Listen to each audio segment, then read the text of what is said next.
O ano começou com tudo e eu sei que você prometeu muitas coisas para esse ano. Você prometeu que ia ficar fitness, você prometeu que ia pegar geral no carnaval e você também prometeu que você ia ler 50 livros esse ano. Eu sei disso. Então, nesse vídeo eu vou falar sobre 12 livros para você ler esse ano, um por mês. Eles são curtinhos, dá tranquilamente para ler um por mês. Eu fiz uma newsletter, tá no meu Substack. Essa newsletter aqui. Eu vou deixar o link se você quiser ler. Lá vai ter um pouco mais elaborado sobre cada um deles. Mas o principal é que eu quero propor esse desafio pra gente. Cada mês eu vou ler um dos livros, vou fazer um vídeo, vou fazer uma newsletter. Quem quiser participar, lendo junto, se inscreve aí já para você acompanhar e bora começar com o primeiro de todos. Esse ano começou bombástico e então a gente precisava começar janeiro com O Príncipe de Maquiavel. O Príncipe, que é o livro que todo mundo fala que você precisa ler para saber sobre o poder. É aquele livro que ele fala sobre ser melhor ser temido do que você ser admirado. Ou melhor, se você não puder ser os dois, ser admirado e temido, ao mesmo tempo é melhor você ser temido. Lembrei que eu esqueci de desligar o ar. E esse livro é o livro de cabeceira de todo grande líder que se preste. Ou melhor, não só todo grande líder, né? Todo mundo que quer ser líder, que quer se envolver com poder, com maquinações de poder, enfim. O Príncipe é um clássico dos clássicos em literatura de poder. Não necessariamente é o melhor de todos, mas ele é muito famoso e não é por acaso. E uma coisa muito importante de um livro como esse é que muitas vezes a gente tem uma visão meio princesa da Disney da vida, né? Que tem o bem e o mal, é muito bem definido e que o poder ou quem está no poder tem que ser ético o tempo todo. E claro que assim, eu pessoalmente gosto de acreditar nisso, mas infelizmente a gente sabe que na prática a teoria é outra. Não só para isso, mas para muita coisa na vida. Então, O Príncipe é uma leitura obrigatória, principalmente se você acha que você não gosta de saber dessas coisas, que você quer tapar o sol com a peneira. Se você não quiser ser só mais uma peça no tabuleiro, ser só mais um peãozinho, O Príncipe é uma leitura fundamental. Então eu vou deixar esse aqui como o primeiro livro. Agora, o segundo livro é um livro que o pessoal fala muito dele, só que é um livro que eu acho que é um pouco ultrapassado, porque ele fala umas coisas muito básicas hoje em dia, e um dos problemas dele é que justamente ele era bom, e ele foi tão estudado, até hoje eles estudam nas academias militares esse livro, mas ele foi tão estudado que ele acabou virando tipo um como fazer amigos e influenciar pessoas, só que da parte da arte da guerra. Então esse é o Arte da Guerra do Sun Tzu. E ele fala umas coisas como é preciso conhecer a si mesmo e ao inimigo. Quem conhece a si mesmo e ao inimigo não deve temer o resultado de 1000 batalhas, pois com certeza ele vencerá as 1000 batalhas. E ele fala algumas coisas tipo, então, se você for tentar invadir algum lugar, é bom você levar comida para o seu exército não passar fome. Coisas assim, sabe? Que parecem muito óbvias pra gente hoje em dia. Tem muita coisa que você olha e você fala, mano, esse cara é um imbecil, né? É muito óbvio isso aí.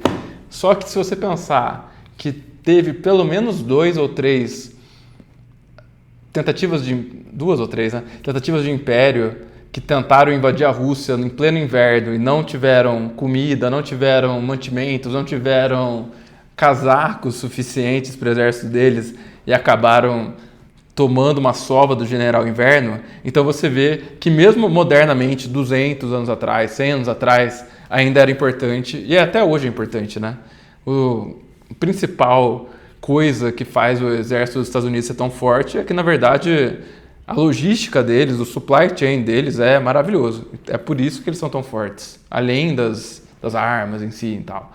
Mas, enfim, é o como fazer amigos, influenciar pessoas, voltado para estratégia, para essas coisas. Tem algumas lições que você pode usar? Tem.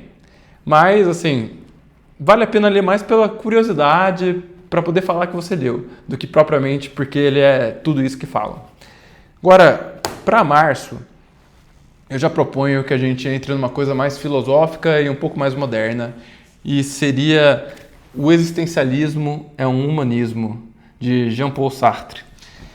E é nesse aqui que ele fala que a essência precede... Não, mentira. A existência precede a essência. É um pequeno ensaio que coloca o ser humano como autor de si mesmo. Ou seja, não é que você tem um destino ou uma natureza pronta, mas que você é responsável por dar o sentido para a própria vida.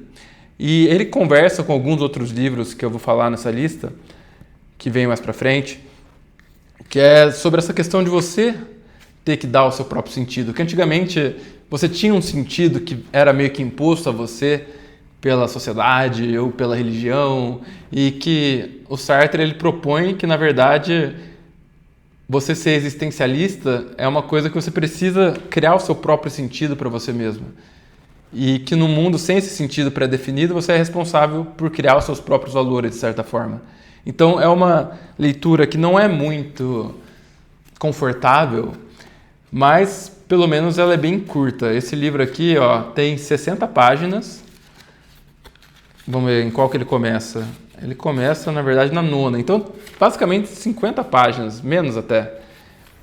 É muito rapidinho, dá para você ler em uma sentada. Não quer dizer que você vai entender em uma sentada. Fique bem claro que nenhum desses livros, embora nenhum deles seja muito longo, eles têm no máximo 200 páginas, mais ou menos, nenhum deles é fácil.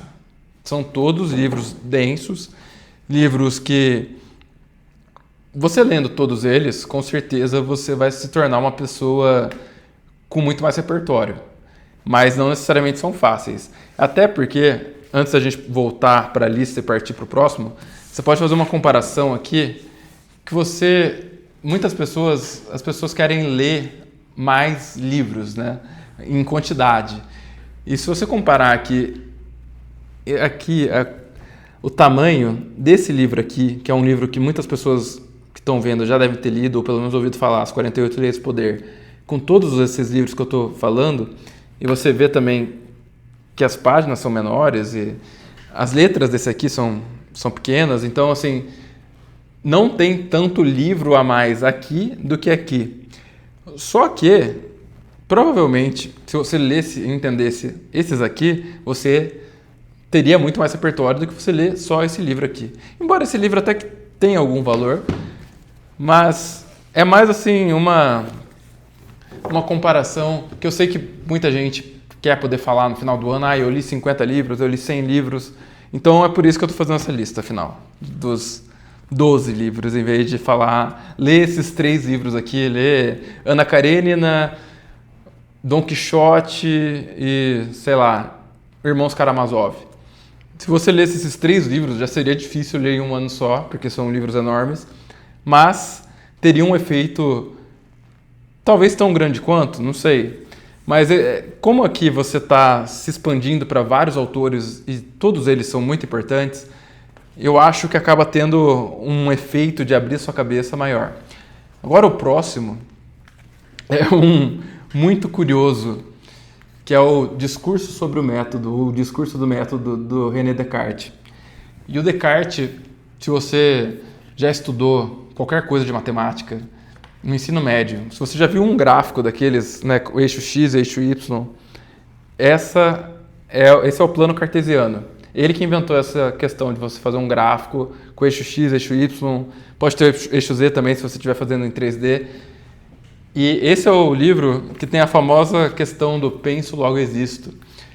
O Descartes foi meio que o primeiro punk, porque, imagina, ele estava escrevendo isso aqui, em quando que foi isso? 1700 e pouco? Não, ele é de 1596 e morreu em 1650. Então ele escreveu isso em 1600 e pouco, século 17. E ele falava para você duvidar de tudo, para você desconstruir o conhecimento nas menores partes possíveis e depois reconstruí-lo. Então ele mandava você questionar a autoridade. Ele era muito herético, se você for ver. Ele era muito heterodoxo para o que você poderia supor ali nessa época. Já não era Idade Média, né? Mas já estava ali na época meio de grandes navegações para frente, um pouco antes da Revolução Industrial, mas era uma época meio de transição e ele foi uma das pessoas mais importantes nessa época, tanto porque ele era um gênio matemático, mas também porque ele era bem filosófico.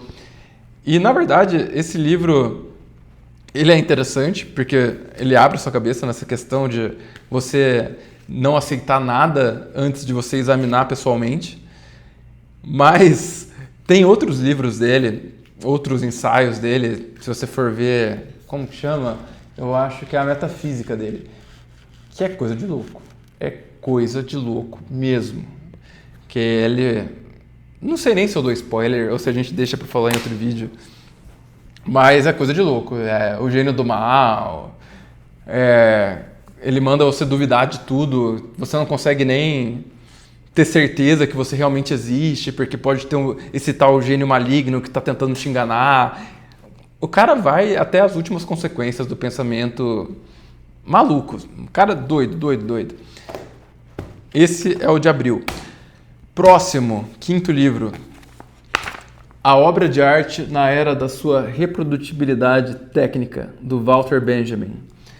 Esse aqui é um pequeno ensaio também. Nessa versão aqui, já contando com notas, com tudo, ele tem 160 e poucas páginas. E uma frase importante que ele fala aqui é que a aura da obra de arte desaparece na época da sua reprodutibilidade técnica. O que isso significa, basicamente? Esse livro foi escrito em 1900 e pouco. 1930 e pouco, se eu não me engano. 36, por aí. Agora você imagina, historicamente, você só poderia ver uma obra de arte, uma escultura, uma pintura, a original, se você fosse até o museu, até o lugar onde ela estava, até a igreja, sei lá, onde ela estivesse exposta. Se é que ela estava exposta, né? Mas quando você passa a poder reproduzir em larga escala, seja através de imagens, você fazer posters, você depois com a TV, com o rádio, com o cinema, você pode reproduzir infinitamente. Isso que ele não podia nem imaginar que a gente ia ter com o celular hoje em dia, né? Que você pode botar qualquer música, qualquer filme, a qualquer momento, reproduzir infinitamente. Então ele fala dessa questão, dessa aura, de você só conseguir uma presença que você só consegue sentir quando você está diante daquela obra. Então se você já foi em algum museu que tinha alguma obra interessante, comenta aí. Se você já tiver ido em algum museu que tem alguma obra interessante, sei lá, o Abaporu da Tarsila do Amaral, ou uma obra que eu senti uma coisa muito forte foi a Guernica, do Picasso, que inclusive na minha última newsletter antes dessa foi meio que a capa. É um quadro enorme que ele fez por causa da Guerra Civil Espanhola. Fizeram ensaios assim horrorosos nessa cidade, no País Basco, e ele pintou um quadro meio que em homenagem, meio que de protesto. Então é essa questão de você sentir essa aura quando você está diante de uma dessas grandes obras, você imaginar, você sentir, você meio que sentir a presença daquele artista, tentar imaginar o que ele pensou quando ele fez isso, o que ela pensou quando ela esculpiu aquilo, o que eles estavam imaginando quando eles estavam fazendo aquilo, é muito louco. Então, esse livro fala sobre essa ideia de aura, sobre como ela se perde na era que você pode reproduzir e como ela deixa de ser única, né, também, porque como você pode reproduzir infinitamente um quadro, por exemplo, uma pintura da Mona Lisa, você pode reproduzi-la infinitamente, você pode ter na sua própria casa uma pintura, um pôster de qualquer quadro que você goste, por exemplo. E que mais? E também tem o lado político, que ele fala, né, sobre como você pode usar a arte nessa era, que você pode reproduzir infinitamente, que você pode usar o rádio, a TV, o cinema, agora com o celular então, mais ainda, com a IA então, mais ainda, agora acabou de vez, acabou pra nós, mano. E como na época dele, que ele morreu em 40, então na época dele, ele viu essas mudanças de perto, ele viu como regimes totalitários estavam usando aquilo e também como regimes anarquistas ou outros segmentos que estavam meio que protestando também usavam a arte como método de protesto, uma contracultura. Então, é muito interessante nesse sentido. E o próximo livro também, ele casa muito bem com isso, porque ele é o Indústria Cultural e Sociedade, do Adorno. E esse livro, na verdade, é um ensaio dele, tem mais ou menos umas 100 páginas. E nele ele fala que a cultura de massa é um sistema de controle que vem de diversão para manter as pessoas passivas. Para um pouco e pensa no peso de uma frase como essa, né? A cultura de massa é um sistema de controle que vem de diversão para manter as pessoas passivas. Ou seja, ele fala sobre como a cultura de massa, a TV, publicidade, filme, música, como ela é usada para controlar as pessoas, como ela é usada para moldar hábitos, para moldar visões, para mexer na janela de Overton, de o que se pode pensar, o que não se pode pensar. Então ele fala sobre isso. Só que ele escreveu isso, sei lá, em 1900 e quanto? Isso aqui é de 1950, sei lá. Não estou achando aqui agora. 1947, esse ensaio. Ou seja, logo depois da Segunda Guerra Mundial.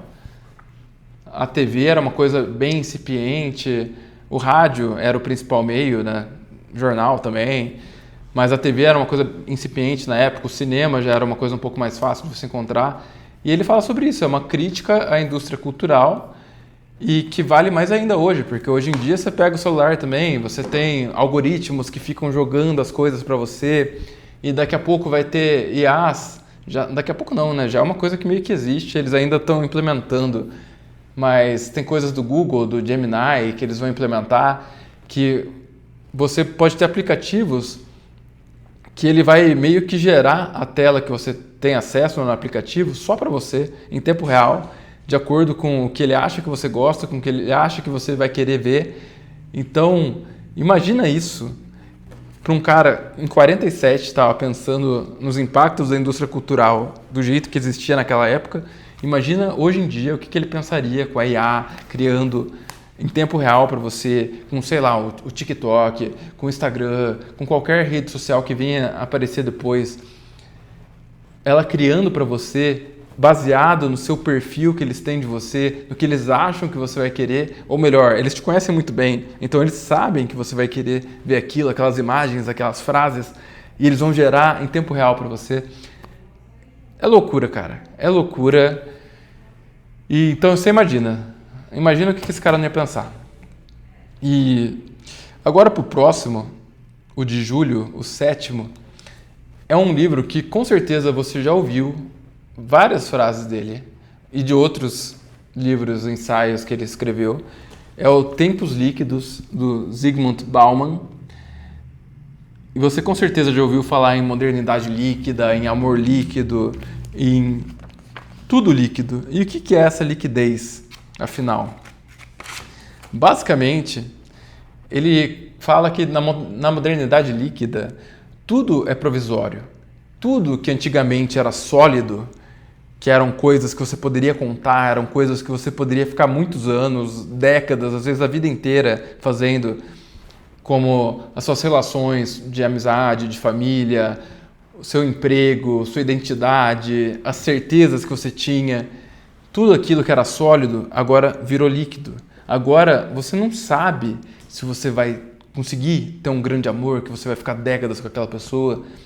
Você com certeza não vai ter um emprego que você vai entrar aos 16 anos e vai ficar 30 anos trabalhando ali, 40 anos trabalhando ali, vai ganhar um relógio de ouro e vai aposentar. Com certeza isso não vai acontecer. Com certeza, você sabe que você não vai nem aposentar. Vamos ser realistas.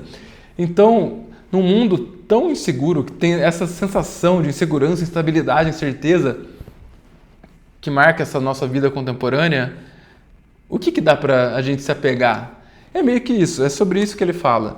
E essa sensação de que nada dura, que a qualquer momento tudo pode desmoronar, que a gente tem que se reinventar o tempo todo, basicamente é sobre isso. Tempos Líquidos, do Zygmunt Bauman. E o próximo também tem muito a ver com isso. E espero que você não esteja pensando que é uma lista para você ficar depressivo nem nada. Muito pelo contrário.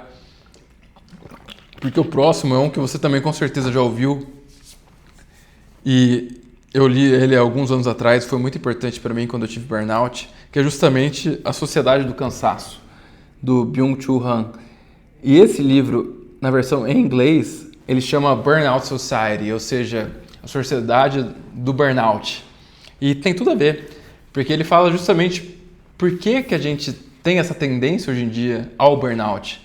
E ele começa comparando com como que era a sociedade industrial antigamente, como que era tanto do ponto de vista educacional como de trabalho, que era uma coisa meio mais bismarckiana, era uma coisa mais baseada nos castigos, baseada na autoridade, na punição.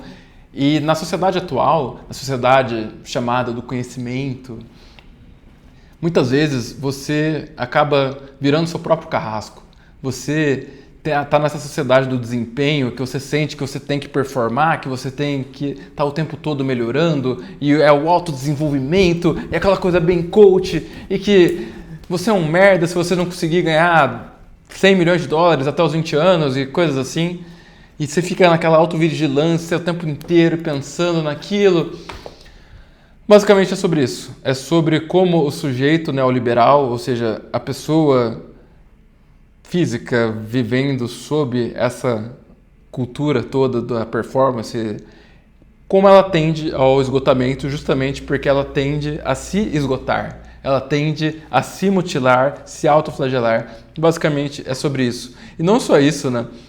É uma cultura que ela não basta que você produza, ela quer que você seja otimista sobre aquilo, ela quer que você seja produtivo, otimizado e feliz. Isso que é o pior de tudo. Porque você ser feliz, além de tudo, é o pior. Você não pode nem se sentir cansado, você não pode nem se sentir triste. Porque você sente que se eu tô triste, se eu não tô conseguindo desempenhar, se eu tô até doente às vezes, é porque eu sou um merda. Não é porque é um sistema totalmente desumano. Não, é você que é um bosta. Porque você deveria estar trabalhando enquanto eles dormem, ou estudando, ou sei lá o que você deveria fazer, acordar às 5 da manhã, tomar banho de gelo, essas porra toda aí. Enfim, ele é um convite para você repensar toda essa cultura da produtividade, entre muitas aspas. E foi um livro que me ajudou muito quando eu tive burnout. E o próximo livro, que seria o 9º livro para a gente ler em setembro, é um livro do mesmo autor, Byung-Chul Han, Psicopolítica, e eu escolhi ele para setembro porque a gente vai ter eleição, né? Inclusive, tem outros, né? O Príncipe, a Arte da Guerra, tem tudo a ver com essa questão de poder e para a gente poder pensar um pouco toda essa relação de poder para chegar na época eleitoral também, um pouco mais pensando por conta própria. E sobre o que é isso? Né? Ele fala que em vez da revolução... como que era? Em vez da revolução, o que temos é a depressão. A agressão se volta contra si mesmo. Tem a ver com a Sociedade do Cansaço, até porque é o mesmo autor. E ele descreve como que o jeito de fazer poder mudou. Que, de novo, tem a ver, que é aquela questão de...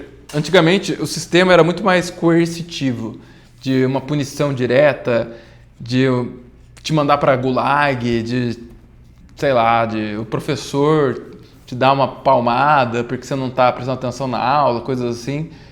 E hoje em dia já é uma coerção mais psicológica, mais do que física propriamente, mais do que um castigo físico. E é sobre isso.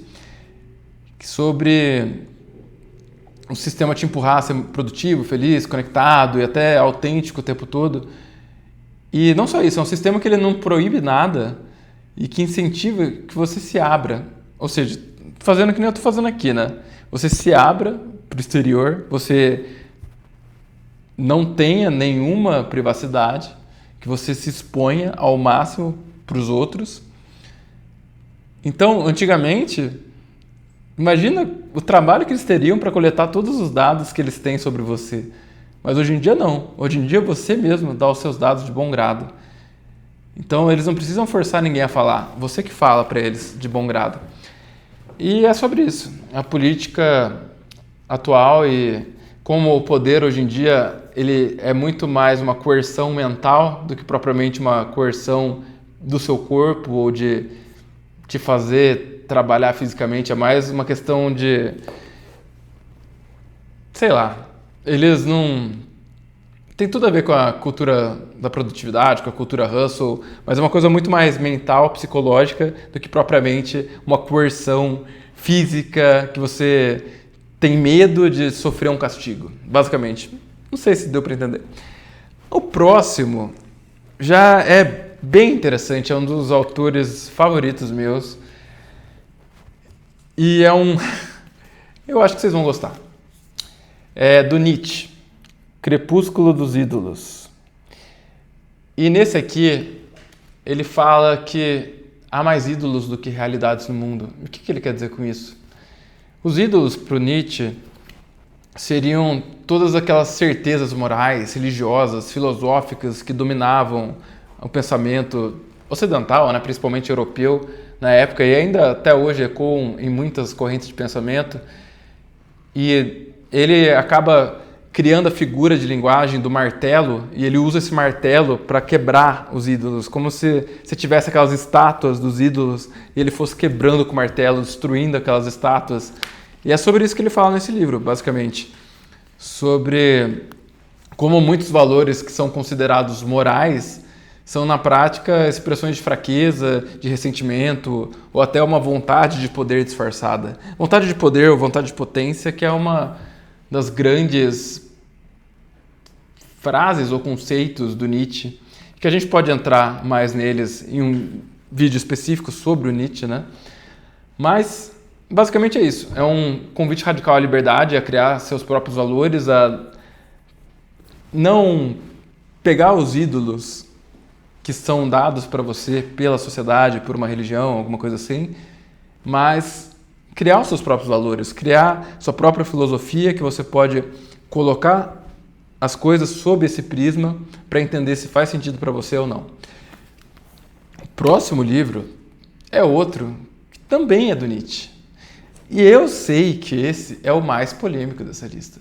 Eu sei que vai ter gente que vai meter o pau nos comentários, eu sei.